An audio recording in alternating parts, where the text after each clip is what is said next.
Welcome to the Elk Talk podcast with Randy Newberg and Corey Jacobson, presented by the Rocky Mountain Elk Foundation.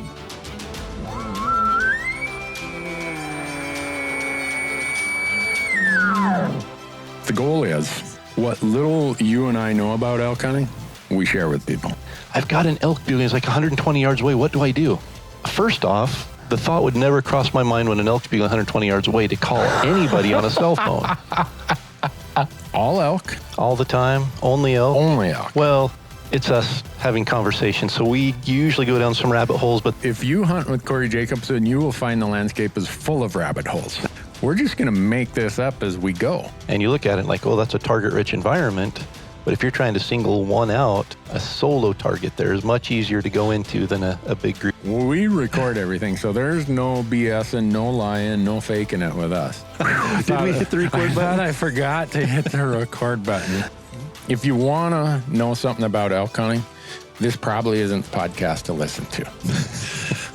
Should we give them a list of all the other podcasts where they might learn something?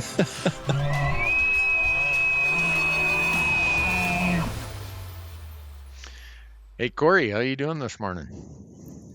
I am good. That was a pause. That was Well, that was not a direct. Man, I'm killing it today. Well, I've just got so much accomplished already. I was pausing to think, is it still morning? How could it Really? possibly be morning? No, Well, not it at is all. 10:42 already.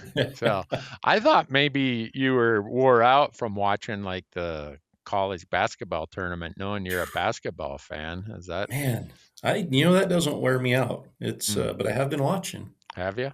Yeah, Yeah. I love this time That of dude year from for Iowa basketball. who made that shot the other day? Man, That's cool. like stone cold killer right there, man. Whew. Yeah, there's been a bunch of games like that, and there's been games where it's been close to, they've missed a shot at the buzzer that would have won it, and that's why I love this time of year, is because teams you don't expect to be there are there. And it's hard because I fill out a bracket. We have a little family bracket contest every year. And so I fill out the bracket and, I try to pick a couple Cinderellas and I never seem to get them right. But it's hard because you're always rooting for that underdog team. But at the same time, I'm rooting for my bracket too. So I'm conflicted. But it's fun. My wife is the one that usually ends up winning because she picks teams that are from states where she's visited, or her grandmother's name was Virginia, so she always picks Virginia, and somehow she always seems to come out ahead. Well, out on my Hunt Talk forum, we have a big March Madness contest. A guy named Jabber sets it up. And every year we give away a pretty big prize, but I haven't said what the prize is this year. I was thinking as like a week-long elk hunt with Corey should be the prize, but Ooh, man. no, I wouldn't do that to you. So I don't know what the winner's going to get, but every year it's a pretty significant prize that we give away. And it's fun to follow along in the off season and see what happens. I'm always cheering for the underdogs, but that's usually not who I have in my bracket. Yeah.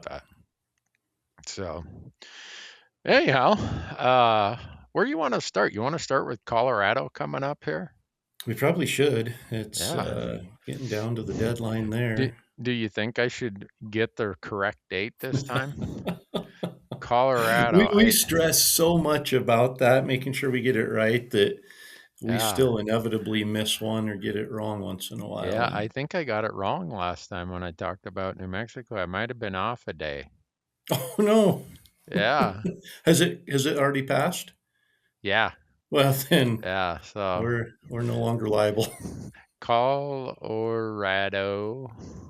I should have known this before we Colorado deadline CPW hunting tags. I think it's April 7th, but I'm going to let the Google. Yeah, it's April 7th. Okay. And that's for 2026. 2026. Yeah. Just, All right. just making sure here. Yeah. And then I think Utah is April 23rd. Nevada is like May 13th or something. So We'll Oregon, get official May dates for 15th. those we'll get official dates as we get a little closer, so don't hold us to that quite yet. But Yeah. So if I give you Colorado the is wrong, April. April 7th. So if we give you the wrong date, Corey always says you get what you pay for. That's our cop out anyway. Yeah, really, some people are probably thinking, well, they just wanted us to miss the deadline, so their odds got better. And can I get, this is like confession. I told you I wasn't going to apply in New Mexico this year. Uh-oh. So you give the wrong date and then you ended up applying? Yeah. So Ooh. at the last minute, I like, well, you really spend money on some stupid things, Randy. If you can't afford $90 for a raffle ticket, so the units I applied for in New Mexico, I'm not going to draw. But I'm like, what the heck? So you applied for good ones. Yeah. Yeah. So if you do draw, then it's like, hey, I'll shuffle some things around. Yeah, I'm not going to draw, trust me. So I know on the last podcast I said I wasn't going to apply. And so I'm like, man, I just got to fess up when we get on the next podcast and let people know I lied. Or I changed my mind, one or the There other. you go. Yeah. There you go. Yeah. But anyhow, I don't know if this one will drop before Montana gets there, but that deadline's April 1st. And we talked about that in the last podcast, and we got some emails from people saying, I don't understand this Montana system. Don't worry, you're not alone. Exactly. In fact, I'm sitting here trying to decide whether I want to apply for Montana, and I don't know if I understand. Let me get this straight.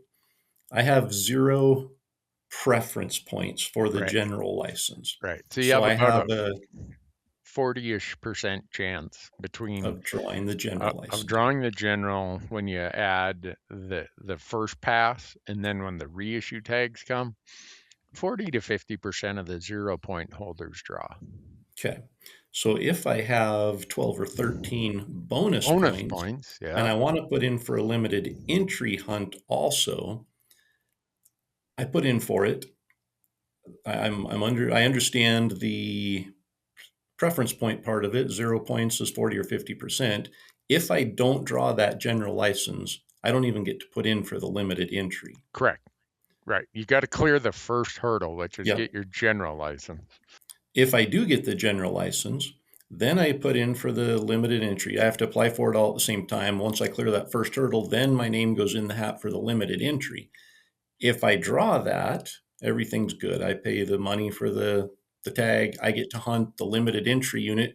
Do I also have the choice to also hunt the general units? Depends on which limited entry unit you draw. Okay, so there's some of them now say first and only choice. Gotcha. And some of them also say, if you draw this tag, you can hunt no other place for elk. So you got to go to that booklet and read all the... Okay, so there's more red tape there. Yeah, more fine print. If I don't draw that limited entry, I am stuck between a rock and a hard place. Yeah, you got to ask. I either have to go and hunt the general license and the general units and pay the money for the license, or I ask for a refund and I get 80% of that refunded. So it cost me approximately $180, somewhere in there. Yeah, a little more than that. Your elk combo tag this year is $1,112. So whatever 20% of that is, $220. Yeah. Okay. Yeah. So it's all again. I mean, you're playing odds stacked on top of odds, stacked on top of odds, to get a fraction refund. Man. Okay. See, that's.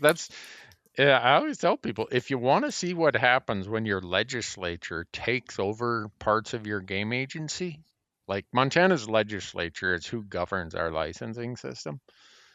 That's what happens. You end up with a football bat, a soup sandwich, it's like, it is messed up. A football bat? A football bat, yeah. When that was Mac Rannisett, our neighbor. Whenever something was messed up, he's like, "That's a football bat if I've ever seen one." All So right, well, let's move on to Colorado. Now that we understand yeah. that we don't understand Montana, Colorado's a little bit more straightforward, isn't it? Oh yeah, pure preference points. Other than For the now. hybrid draw, but For now. we're not going to talk about the hybrid draw because there's very few units that are in the hybrid draw. And we're not going to Uh, talk about the changes coming up in 2028. Well, we are because that has a big influence. So in 2028, they're changing where half of the tags are going to go to a random pool. So if you're sitting on a whole gunny sack full of points, they're going to get heavily diluted. Yeah. Deflation / inflation, whatever you want to call it, is going to hit you hard in 2028. So So if there's a unit that has 10 tags available, yeah, and it currently takes 20 points yep, to be guaranteed to draw that tag. And right now it's preference. So if you have 20 points and there's nobody ahead of you, you can pretty much lock in, I'm going to draw that tag next. right. And it might, if there's only one person at 20 and there's 5 people at 19, those 5 would get a tag currently. And let's say there's 20 people down at 18. Well, 4 tags left. 4 tags left. So 4 out of those 20 get a tag. Yeah. And then And the that's next year, you've got 16 people with now 19 points for those 10 tags. So you aren't guaranteed with 19 points, even though you're at the max. So yeah, that's easy to understand at least. Right. So then in 2028, the number of tags, that 10 that would kind of matriculate its way down to the 18 point level that I just used in that example. Now there's only 5 tags going through the funnel. And so those 16 people that are at 19 points, only 5 of them the next year get it. So now there's 11 at 20, so only 5 of them get it. The next year there's 6 at 21, only 5 of them get it. So it's going to go up to 22 points to be guaranteed a tag from the 18 that had a chance of getting it. Right. And we saw that in 2025. We saw people like, I better start burning some points. Yep.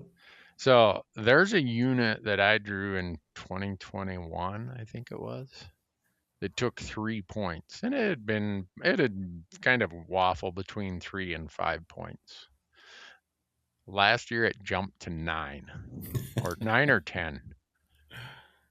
And this year I bet you it's going to jump another 2 or 3 points because people are like, and Colorado has this huge no man's land where everyone's been riding it out since 1988 is when they started this point system. So there are people who've been in this system for 38 years. So they've been riding it out, waiting for one of the units up in the northwest corner. Well, there's only a small handful of non-resident tags for those units. So you don't plow through that pile of non-residents very quickly. So they're just over here on the side, building points.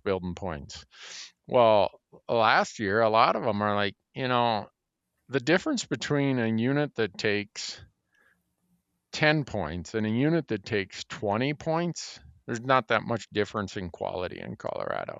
Yeah. So I may as well just get rid of my 16 points and jump in and do it. And so all of a sudden you're seeing units that took 10 points, everyone was at like the 9, 10, or 11 point. All of a sudden you see a handful with 15 or 16 points jump in last year. Why? Because they're tired of standing on the sidelines. And those units that jump from 10 to 15 or 16 points in 2028 are going to really quickly jump to 18 to 20 to 22.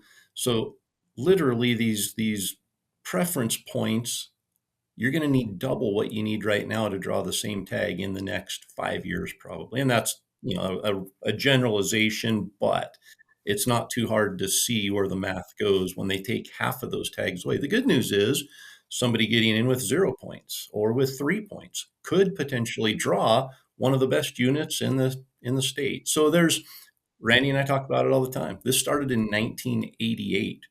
And how many times has Colorado had to make changes? They went to a full draw for non-residents for what used to be over-the-counter tags.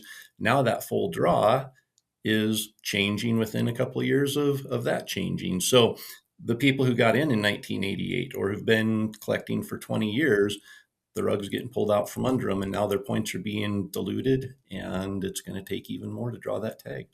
Yeah, I got into Colorado elk in 1996. So going into the 2016 draw, I had 19 points. And I looked around, I'm like, you know what? I can see the writing on the wall. I am 8 points behind a big stack of non-residents who don't even show up in the draw odds. They're just over here Yeah. buying points. So I looked at that and I said, why am I kidding myself here? And so I did kind of what you did a few years ago. I said, you know what, I'm just going to burn my 19 points. I'm going to go, and I'm going there just to have a good time and have this expectation that there's going to be a 350-inch bull in every canyon. And I had a great time. So I, if there's a mistake that I was making, and this was about the time where I really woke up to the fact of how many people are on the sidelines in Wyoming, Utah, Nevada, Colorado, just buying points. Yeah. And when they buy a point, they don't show up in the draw odds. And so when I looked at that stack of points and how many people have way more points than I had, I'm like, Randy, you are kidding yourself here. Your odds aren't really what they're showing up to be, because next year, a portion of those people who have been buying points are going to be looking at it going, I've got enough points. I'm going to jump in. This is the year I'm going to draw. And all of a sudden somebody swoops in and takes that tag that you were counting on. And that's neither here nor there. It's not I do the same thing. But like Randy said, the odds that you're looking at are just the people who are applying. It doesn't take into consideration all the people who next year are going to finally get in and apply. So it's not a real accurate. I mean, you can kind of, get a good idea for what's happening, but that's without any changes.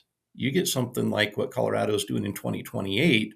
Now you have all those people who have been on the sidelines that are ahead of you that are starting to cash in, and it's only going to get worse this year, and next year is going to be the probably worst year, because everybody's like, this is my last chance to get a tag before half of the tags are taken out of the pool. And so next year is going to be even worse. Yep. So, anyhow. So does this apply just to non-residents? Yep. Oh wait, no. I think this applies to everybody. It's just the draw is the same. It's just non-residents are allocated a portion of the tags. Right. And there's a lot of over-the-counter units for residents that are draw for non-residents. Yeah. Yeah. So, I mean, Colorado is responding to a huge population growth, right? In my lifetime, Colorado's population is 5x, 500% increase in my lifetime. So when you have that many more people making a demand on the resource, the state agency doesn't have much choice but to start tweaking the system. The over the counter versus is different for residents than it is non-residents. They're trying to accommodate this with the least amount of disruption, I think, in their mind. But the reality is the non-resident, you and I, and a lot of the listeners, we're the ones who are sort of the part that gets negotiated. Yep. And that's the way it's always going to be for these states that have like Randy said, everything is becoming limited. Like there's more demand than supply. So we're going to see it more and more. And the first ones to come to the compromise table are going to be the non-residents. And that's the way it should be. It should. Idaho is my home state. I'm a resident here, but in every other state, I'm a non-resident. And that's, as badly as I want a Wyoming tag every year, that's not fair to the residents who own the game. So we play the game, and we're fortunate when we do get our name called. Yeah. I mean, I always want there to be non-resident opportunity, because some people think that because I support a state-based system that somehow I'm anti-non-resident, and I'm not. It's just what does a state have to do to be accountable to its citizens? Because in my state, and maybe Idaho is the same, we have a constitutional right to hunt and fish in Montana. We amended our state constitution to provide that. And because of that, most attorneys will tell you that citizens of this state have priority over that hunting opportunity. And that falls in line with the North American model where it's a state-based system. Yeah. Now you look at states like the Dakotas where they're not letting non-residents come duck hunting or pheasant hunting the first week or two. Yep. And so every state, as they're seeing resident population growth, they're having to make accommodations and changes. And it's unfortunate that I'll probably never draw another New Mexico tag of elk or pronghorn ever again. But you know what? That's just the way that is. If I don't like it, I guess I can move there. I know some people are like, oh, that's so flippant, Randy. And I don't mean it to be that way. That's not my point. But my point is we are dealing with a reality of a finite resource. There's only X number of elk, and fortunately elk numbers are actually growing, whereas Yeah. mule deer and pronghorn are shrinking in a lot of states. So when the opportunity is finite, but the growth of the resident population continues to go and go and go and go, that the resource doesn't grow at the same rate resident population grows. Yep. So it's unfortunate, but Yeah. And I the, saw something online from Oregon, and I wish I had it in front of me and could remember where it was, but everybody complains the trailheads are loaded. There's more hunters in the field than there's ever been, like all of these things. So this guy put together a slideshow showing Oregon statistics and showing the trend over the last, I don't know if it was 10 years, 15 years or something, but the actual number of hunters in the field is decreasing. yeah, I saw And that same success thing. rates are, I believe, staying pretty close to the same. They're not changing much at all, meaning fewer animals are being killed because there's fewer hunters in the field. There's just other dynamics. And a lot of times we want to blame non-resident hunters. There's more non-residents than ever before. Well, every state has a limit on that for the most part. And with very few exceptions, it's hard to say that. And now we're starting to see some statistics coming out showing that the opposite is actually true. There's fewer overall hunters. I think what it points to is the issue of access and, hunters being forced into a limited area where they used to be more spread out, or animals concentrating in limited areas, which is concentrating the hunters in those limited areas. So it's not a matter of, like you said, elk populations are increasing. So it's not necessarily a matter of that. Hunting or hunter populations are decreasing. So it's not a matter of that. There are other issues that I think it's easy for us to just blame somebody, and a non-resident's the first person to blame, Yep. behind the camera guy, but non-residents are next on the list. And when we find out, hey, that's not actually the case, I think if we look at every state under that same lens, we're going to see a similar trend of access. Obviously more elk on the mountain is going to help, but access is something we need to be absolutely concerned about because it's only going the wrong direction right now. Yeah, and that's why, we talk a lot about access and how important access is and why we speak up and get involved when there's opportunities to improve access. And, it really comes down to two things. You either need elk where you have access already on public lands, or you need to figure out how do you disperse elk away from places where you don't have access, or maybe there's programs where you can get access to where those elk accumulate. And Montana's a great example. Since I've lived here, the elk population has grown from 90,000 to 150 to 160,000. Most of that growth has happened in central and eastern Montana. In fact, we've had declines in parts of western Montana. And access to those elk is very hard where there's a lot of private land.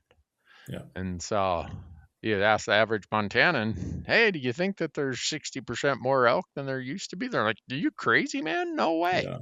Well, the places they have access to have maybe the same or fewer elk. And as access has been lost, ranches get bought or whatever, or a new landowner closes off a trail or a road or whatever it might be, we lose a lot of private access. And then that pushes more people to the public.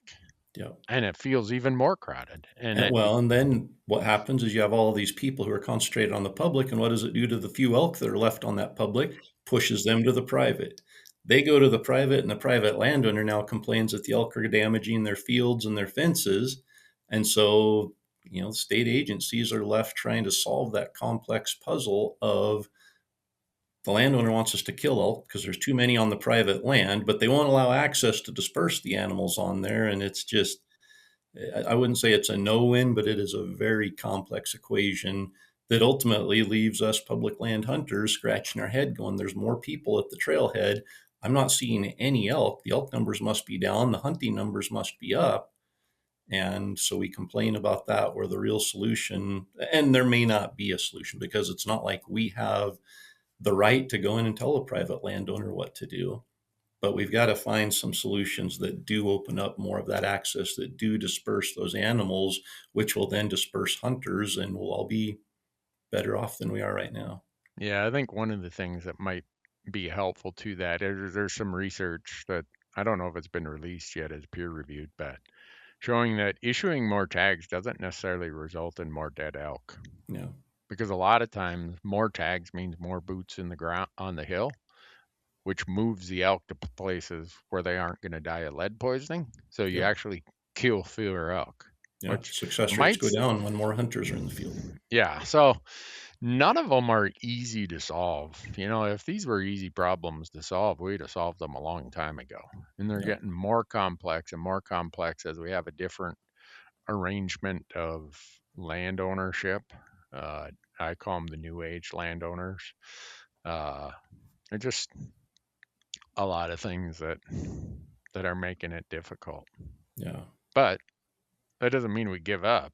No. It's going to take more money. It's going to take more effort, more cooperation, more understanding.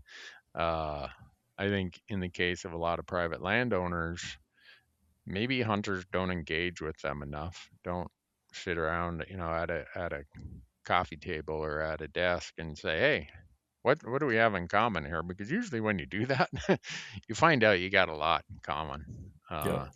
And that's usually where solutions arrive. Where they usually don't arrive is, hey, I show up at the legislature on this issue that a legislator has, and the landowners show up on the other side of it. And and usually a legislator hasn't done their due diligence to talk to all parties and all sides, hasn't tried to get everybody together, and they just throw one up there, and it just results in conflict. And so I wish I had an answer to all that, Corey, but Me too. I know every state, the solutions are different because we have different state laws. Yep. Right? I mean, what you can do in certain states is different than what you can do in other states.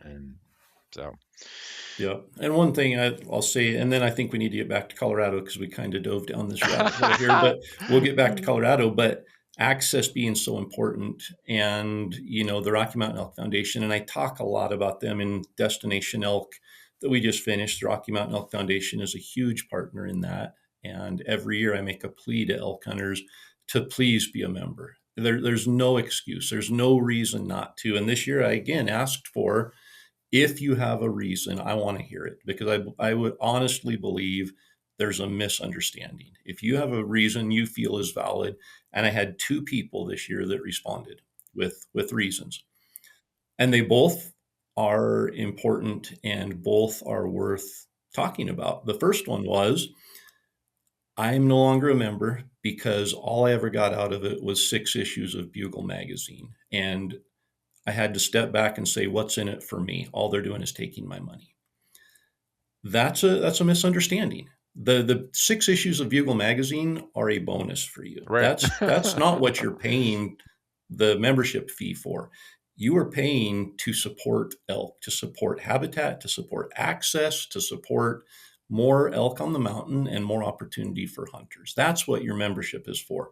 The free knife that you get or the 6 issues of Bugle magazine, that's an incentive, that's a bonus. That is not why you are paying to be a member of the Rocky Mountain Elk Foundation. So instead of looking at it as what's in it for me, look at it as what's in it for elk and wildlife. And it makes sense to spend $40 or $50 a year because, like we've talked, that money, your $50, if you contribute $50 to the Rocky Mountain Elk Foundation, becomes at least $200 overnight because of partnerships they have and the way that the money is enhanced through those partnerships.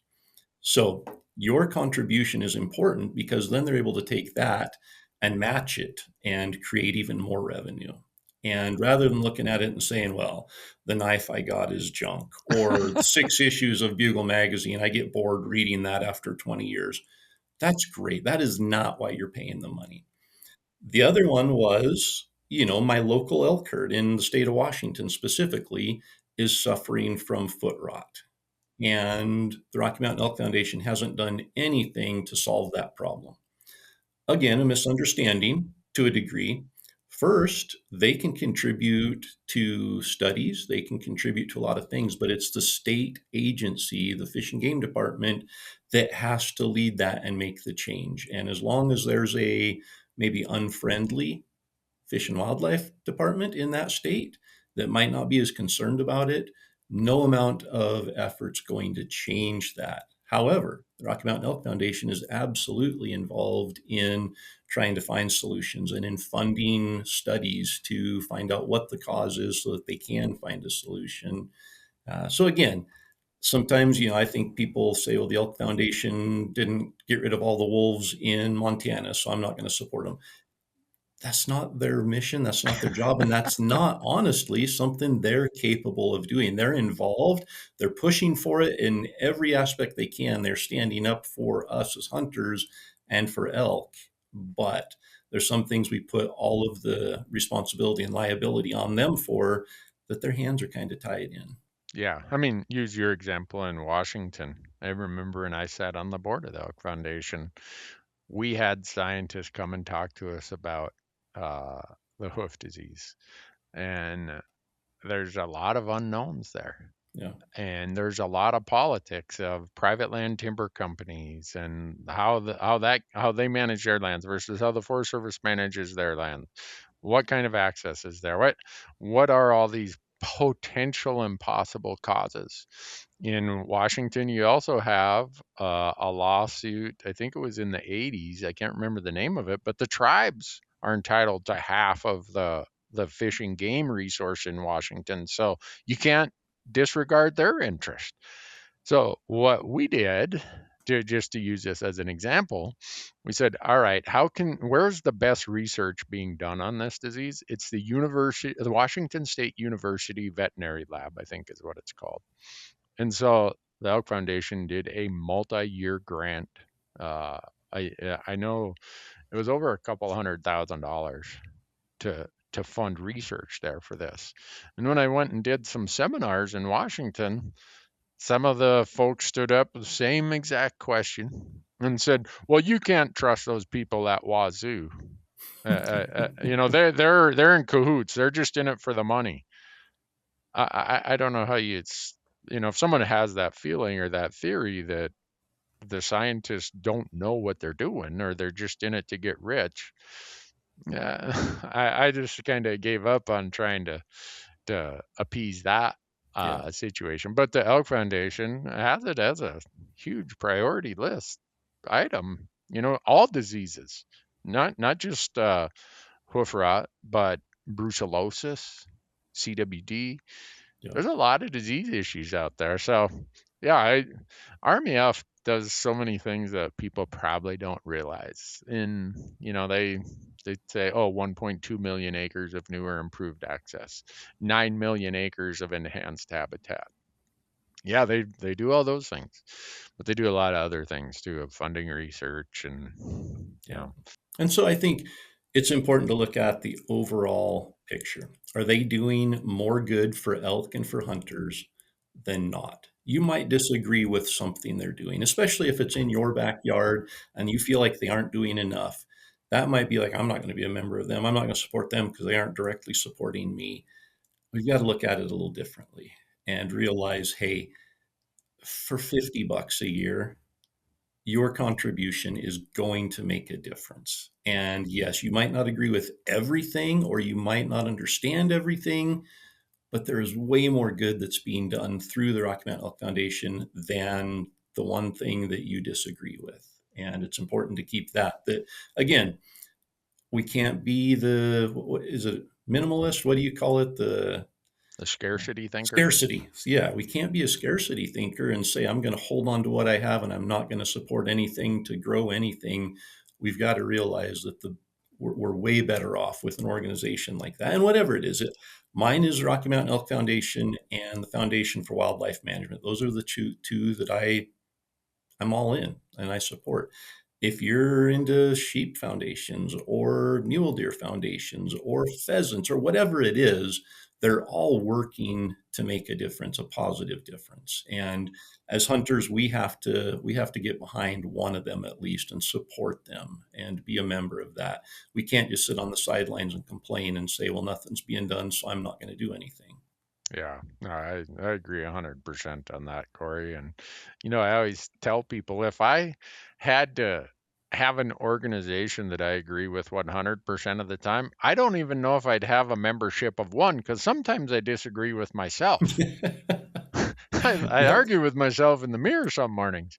So, yeah, do you look at all the good that's being done or the, minor 1% where you maybe have a different view on things? I can't think of a place where an elk hunter could spend $50 that's going to do more for the future of their elk hunting than the Rocky Mountain Elk Foundation.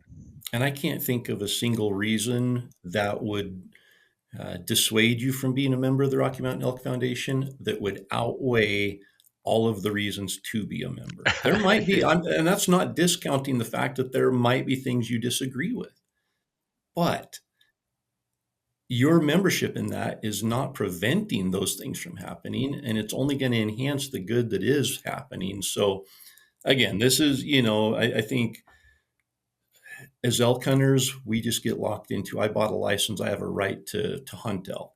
And that's true. You have a right to go and hunt elk if you have a license, but that's not going to guarantee the future. That's your license is not putting more elk on the mountain.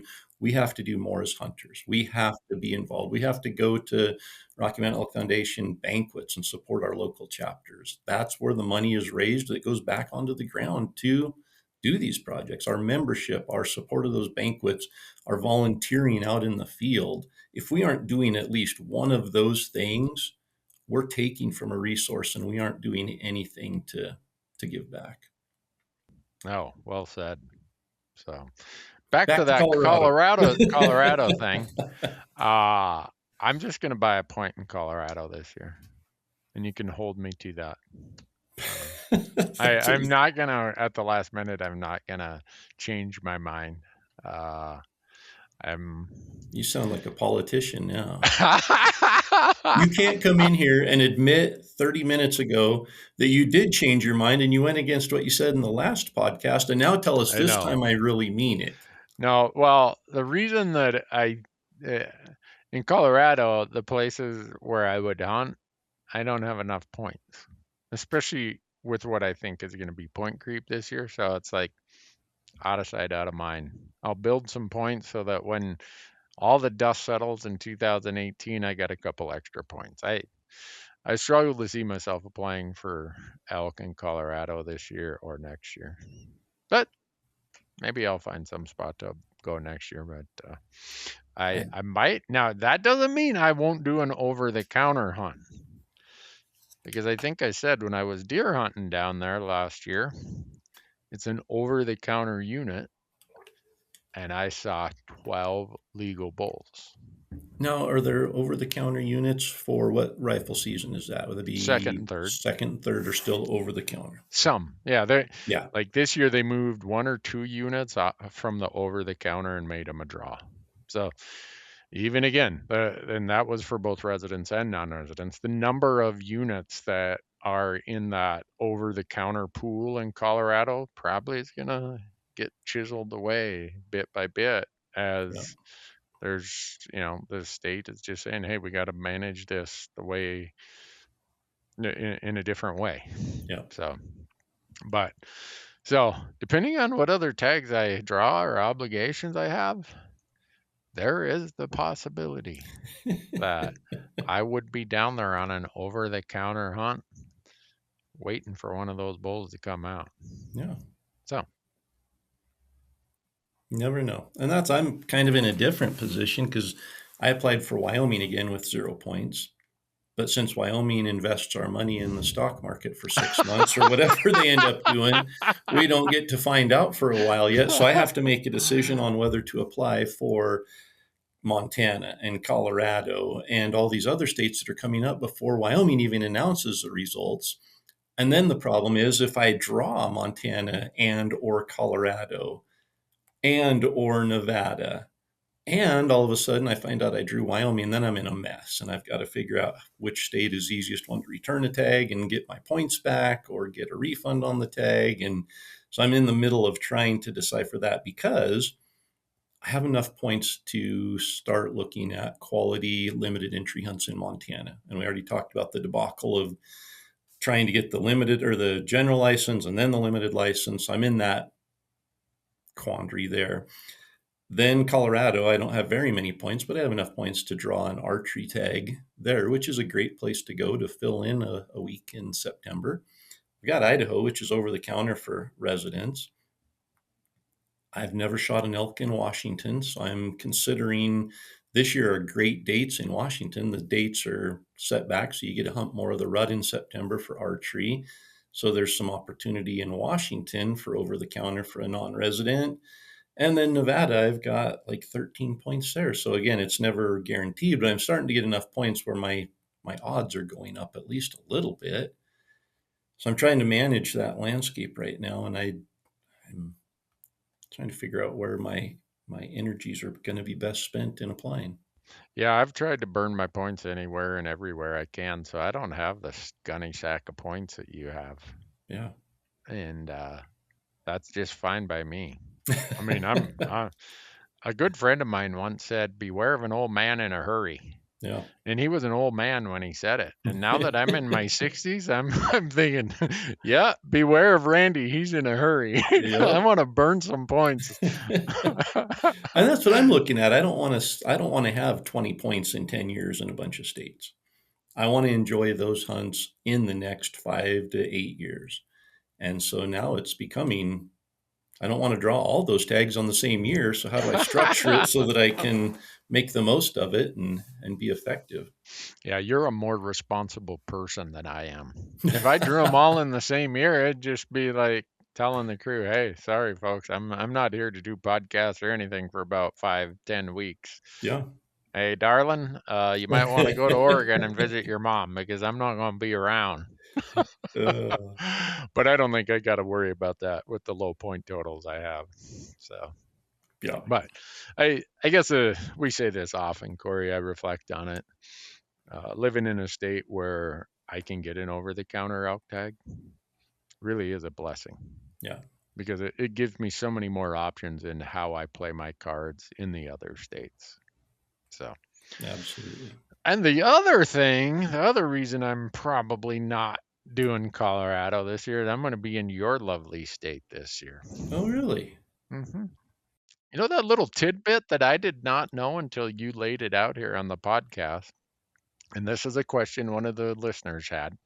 They said, me and two buddies applied for this archery elk tag in Idaho. We didn't draw. And then we looked and there were a whole bunch of tags left for the second draw in February. How does that work? Yeah. Well, like you had told people, if non-residents who drew in the first draw, if they don't go online and purchase that tag, I think the deadline was like February 5th or something, all the unpurchased ones go into the second draw. And then the same thing again when that draw happened. Now, I think there's even a draw that might be coming out pretty soon in March for the third time. And then it'll go to just a first come, first serve every month tags that don't get purchased or that get turned back in. And that's what that email, the listener said. How is it possible? There's no way that 40 or 100 people returned their tags. No, they didn't return them. They forgot to purchase Buy them. 'em. Or Right. they draw a tag that's not very desirable. And as they get thinking about it, they're like, I'm not going to pay that money for that tag. And so they don't pick it up. So there's some intentionally that were left not picked up. There were some that people just forgot about. And so there were in that second draw, I looked at the numbers. I'm like, how in the world were there 100 tags left in that for the second round? The odds are probably going to be better the second time than the first time. Yeah, And they that's might have been, because I didn't draw my tag the first time in January. And then I got the email from the Idaho Game and Fish, blah, blah, blah. I'm like, I'm going to go see how many are left. There's like 7 or 8 of them. What the heck? I may as well apply. Doesn't cost anything. I already bought the license. Yeah. So I threw my name in the hat for the February draw. Get an email. Successful elk. Like, oh, whoa. Man, happy anniversary for me. I think it was the week of my anniversary. And in fact, the reason I remember that is I was telling Kim, she's like, well, what should we do for our anniversary? And I just kind of blew her off. I'm like, I don't know. I need to buy some elk hunting gear because I'm going to Idaho. She just looked at me like, no, that's not what I was talking about. You should not admit these kind of conversations, because every once in a while you try to throw out some legit marital advice. And when we couple it with that, it's like, I don't know if we can believe Randy. I know. Well, yeah. Anyhow, I ended up with the tag, and I suspect for what once I ended up with the tag, I went right in and bought it, like right there, $647 or whatever it was, because I didn't want to be one of those guys who slept on the switch and my tag then got put into the March draw. Yep. So, but yeah, if you want a little bit of marriage advice, I went and bought my wife a new boat, and I drove all the way to Illinois last week to pick it up. I did a round trip to Illinois in 4 days. Wow. Yeah. Montana to Illinois is not a short. No, 1,300 miles. Today's my Wow. wife's birthday, so she got a new boat for her birthday. Wow. Yeah, They don't make boats closer than Illinois? they do. But this is boat number 6 for her. Wow. She has certain criteria of what it's got to be. So anyhow, marriage advice. If your wife says, I want this boat and it's in Illinois, go pick it up. Because you're going to say, honey, there's this elk tag I drew and I'm going to be gone for an extra whatever. And if I shouldn't say wife, it's just spouse, right? And so I think my hunting pass for this fall just opened up a little wider. That's true. So good work. Yeah, when you texted me last week and said, hey, I'm going to be in Illinois for a few days, I thought, Illinois in March, what could possibly be taking place there? Now I understand. Yeah. So anyhow, little marriage advice. If your spouse says, hey, I want this boat and fishing is my pastime, who might argue? Yeah. Yeah. So anyhow. Good for you. Yeah. Had nothing to do with this podcast. But... Well, sure it did. We had to postpone it for 4 days so you could go to Illinois. We did. Can you imagine if I would have been doing that podcast driving down the interstate towing a boat? I wouldn't have went well. Probably would have got pulled over by the Mountie there. But so anything else we're forgetting on Colorado before we completely go down? Yeah, I don't think so. Now Colorado, you got to buy that minimum base license or whatever it is. The whole package ends up just to get in the game is like $118 or something. Yep. Again, it's just cost of doing business, or cost of applying, and you do have the opportunity to just purchase a point, just do a point and not apply. And I think, what's the cost on that? Well, I've never done this before, but I think you still have to buy the minimum license. to even apply for a point now. So your point's going to cost you at least $100 and some bucks. Yeah, painful, I know. Yep. No, it is. But it's not as painful as Montana, where No. you have to end up with a license that you don't plan to use Right. just to apply for a limited entry, and then you only get a portion of that back. So yeah, Montana, they wrote the book on how to teach non-residents the way to stay write away. a check. Yeah. Yeah. A guy I used to work for, he says, well, I'll teach you how to write a check. I still remember him saying that. In other words, he was going to bill somebody a lot of money. Yeah. But yeah, Montana, it just is what it is. And, so as we get into some of these other states, none of them are inexpensive either. You got to buy the non-refundable license in Utah, in Nevada, in Oregon, in Idaho. And they all kind of figured that out. Wyoming's the only one that doesn't have that rule. Your license. Wyoming's found other ways to take advantage of non-residents. Oh, yeah. Yeah. Like selling 180,000 elk points at $50 a piece. Yeah. Well, that's $9 million without issuing one extra tag. I mean, Wyoming, they're not sleeping on it. They got it figured out. Yeah. So they're over there saying, look at all these other states charging for licenses and making all these hunters mad. Let's just give them a free license and a free entry and just charge them for the point way more. And now hunters are thinking, oh, they're so good to us. They don't even charge us for a license. We can get into that game without paying. And meanwhile, they're sitting back there watching their savings account just explode every year. Yeah, Wyoming's laughing all the way to the bank because they don't have a point system for residents. This is all coming from non-residents. All that elk point revenue or deer revenue or pronghorn point revenue, it's all coming from non-residents. And they're not issuing one extra non-resident tag because of that. Nope. So, yeah, every state has a method of how they do it. Yeah. So I wish I could tell you that I had a system figured out like that, but I don't. Yeah. My one friend says the only problem with tainted money is there tain't enough of it for you and me.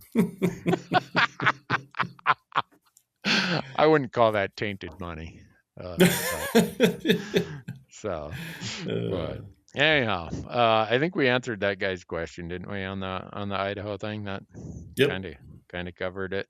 The other person said, just the two that came in this morning that I read, I have no idea how this Montana system works. Someone explain. Well, if you're interested, and I don't want to toot my own YouTube channel, but we do have a video out there. It's 5 minutes long. I've taken all of my application videos that I do, and I've said they got to be less than 5 minutes. Well, Montana, I think, took 6 minutes. Yeah. And maybe even 7. But anyhow, we explained use a grease board or anything and diagram it out? Oh, yeah. I got a butcher paper, a little easel with butcher paper. I'm writing. And someone actually commented, Randy, you have really good handwriting. I'm like, well, let's not get too carried away there. My wife says it sucks. So. But so it was better before I fell through a glass shower door and severed all the tendons in my right hand. But probably a lot of things that were better up till that point. Yeah. Yeah. So remember a couple podcasts ago where I talked about my Wyoming elk experience and how I hit that bull and I spent 12 days looking for it? Yeah. I have mountains of footage of elk. And the guys, as I was coming in here to do the podcast, Marcus and Blake are like, you need to come and look at this footage. It is, when you were there in October, that bull was still alive and you were watching him and you talked about him and you didn't shoot him. And it was? I don't know. I'm dying to go and look at it. Oh, you haven't seen it yet? No. As I'm walking in here, they said, we have been looking at and there's a lot of footage. We've been looking at every piece of footage, and you have so much footage of this one bull that when he turns, I can guarantee you that is him. Really? Yeah. And it was in October when you were there with a rifle. With a rifle, he was on public land, and I could have walked over there and shot him, but I didn't think it was him. Wow. Well, I can't wait to see that footage now. Yeah, so we've kind of edited the whole story. There's 5 parts to it, and now I'm like, what? Now at the end I'm gonna have to fess up that I'm really an idiot. I'm sitting there looking at it through my spotting scope with my 7 MO8 in my hand, and I'm oh Better to to, err on that side though than the other side and shoot a yeah, bull and in your situation, not yeah, knowing if it was alive or not. yeah. So So I still don't believe it. I'll have to.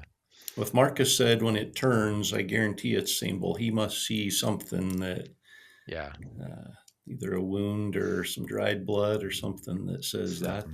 that's your Yeah, I bull. don't know.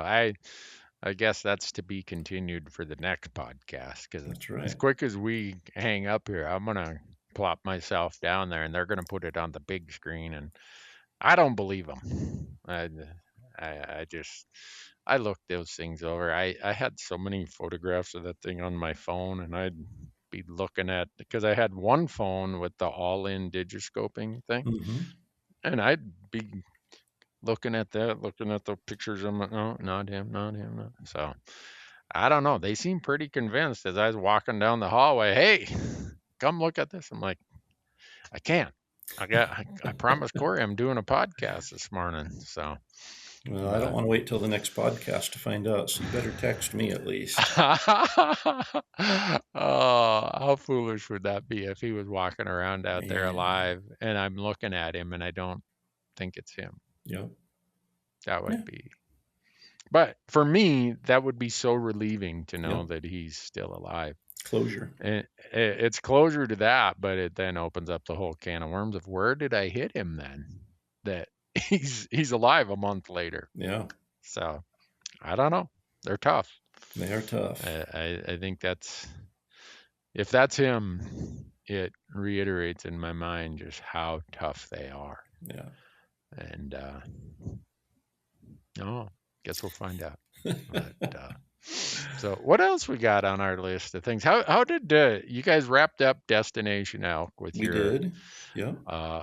what do you guys call it? Hunt for Hope or Outfitters for Outfitters Hope. for Hope? Yep. Every time I watch those, man, I got a lump in my throat. It's like this is really hard. It's so gratifying to watch, but it makes me think about what a blessed life I've had Yeah. to not have the issues that some of these people deal with. Yeah. And for And these kids, I mean, that's one thing. You feel for them because a portion of their childhood is taken away.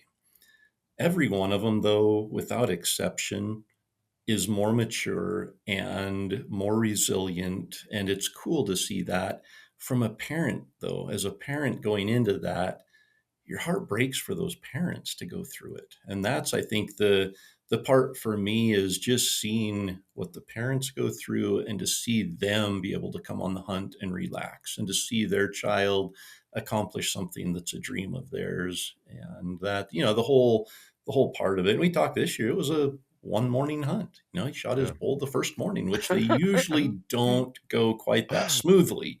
Yeah. And so there's different I don't know, just completely different experiences on each of these hunts because each of the kiddos are different, each of the stories are different, but then the hunt itself is different. And when you go for 5 days and you're grinding and you're like, we are not finding elk, we've got to do all we can to get this guy an opportunity. And then when it comes together, there's just so much more relief. Plus, you're spending every night around a campfire, hearing their stories. And after 4 or 5 days, those kiddos get more comfortable and they start opening up about what they've experienced. And then when there's success, just all of that emotion comes out.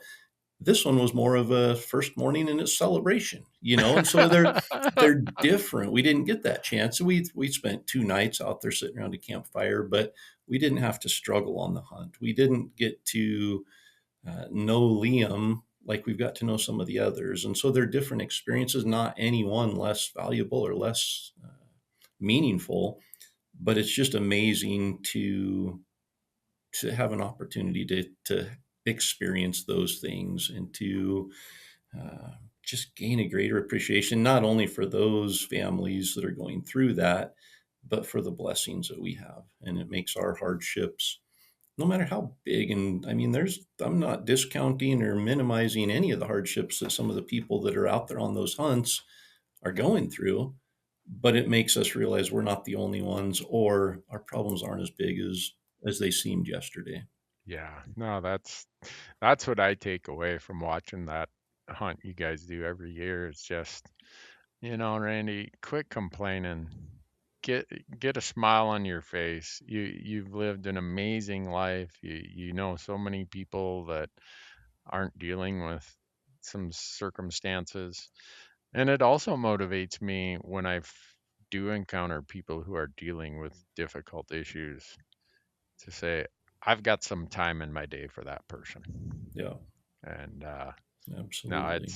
it's anyone who hasn't watched it, go watch it, please. It's Elk 101 YouTube channel. Yep, it's the last hunt of the Destination Elk V8 series this year. It's I think called A Mountain to Climb. Okay.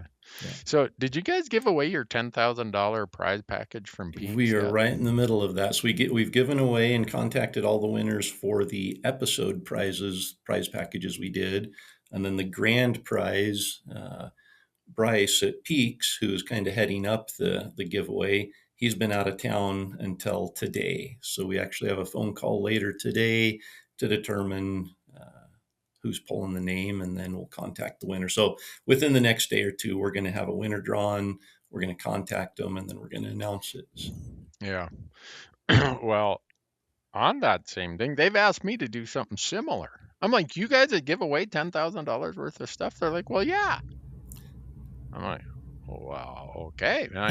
You got my attention.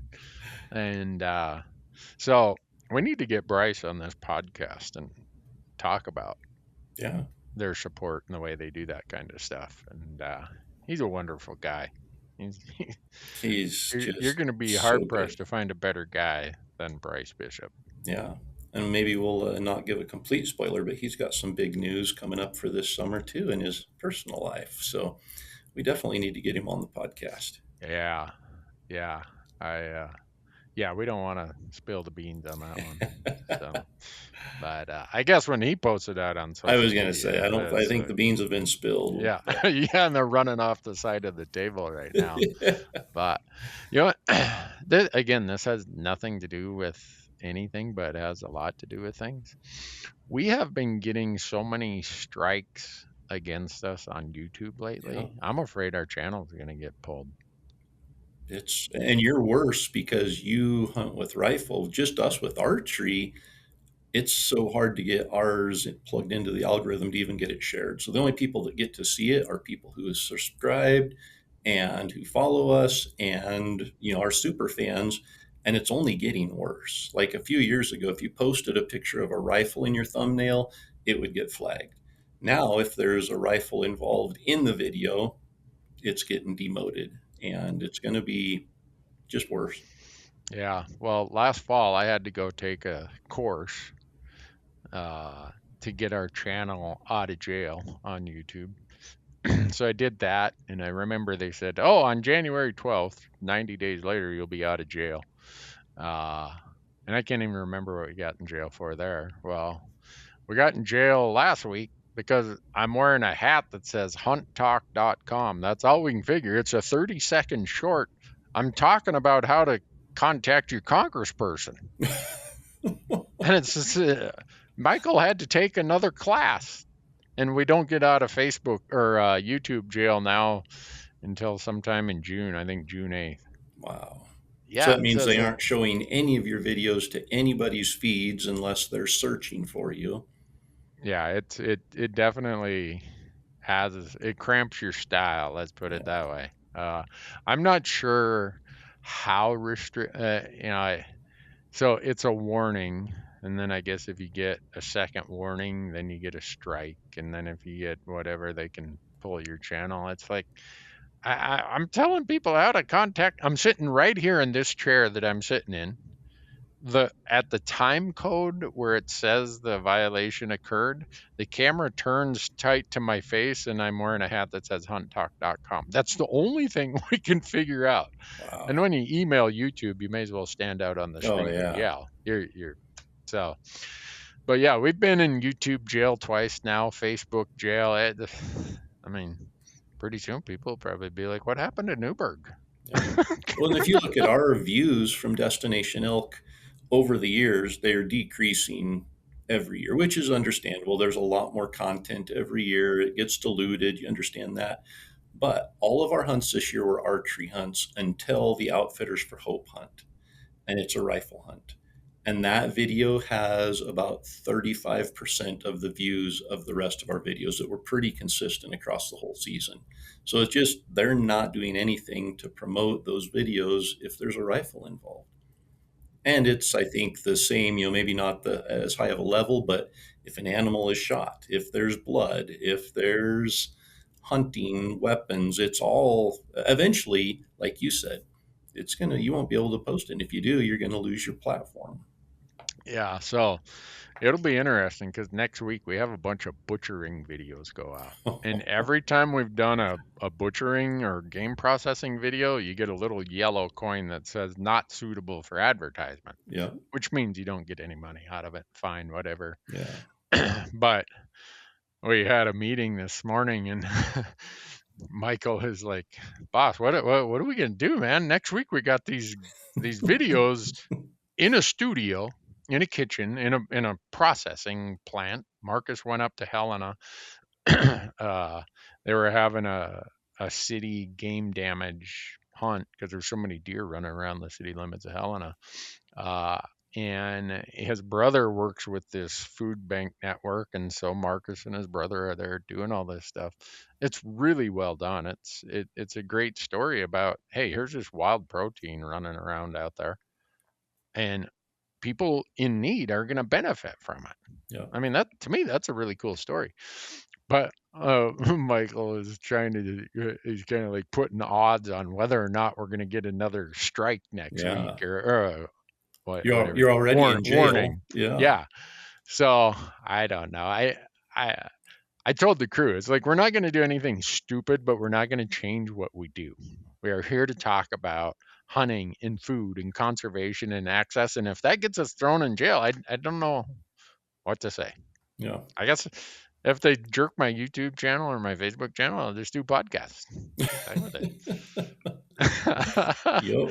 Oh well, that again, that has nothing to do with elk hunting, but in a lot of respects, it just, I guess it's an indication about the societal license, if you want to call it that hunting has or Yeah. doesn't have in some cases. And